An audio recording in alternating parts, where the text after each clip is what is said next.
Keyingi variantimiz esa hozir aktualniy bo'lib turgan Gruziyaga ekskursion turlarimiz bo'ladi. Dim ko'p turistlarimiz kelib o'sha joylarni band etib olib turibdilar. Narxlarni ko'rishlaringiz mumkin. O'sha ozgina qimmatlab qo'yatir. Lekin shundan beri promo price'da turibdi. 14-iyul 6 nochlik 3 kun Tbilisi, 3 kun Batumida bo'ladi. 2 dan ekskursiyasi bo'ladi. Проживаниялаringiz ham yaxshi otellarda hisoblangan завтраклari bilan.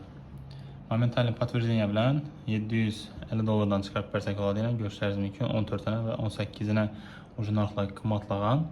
Mana o'sha 14 joylari kam qolgan. Sразу olib qo'yishni tavsiya beramiz. 8 kunlik variantlarni esa почти sal kam $800 dan o'sha bronzasangizlar bo'ladi. Narxlar o'zgarib turibdi. Qaysi chisolarga arzonlashishi mumkin, qaysilarnikidir qimmatlab ketib turibdi. Shuning uchun eng zo'ri ertadan olib qo'yish bo'ladi.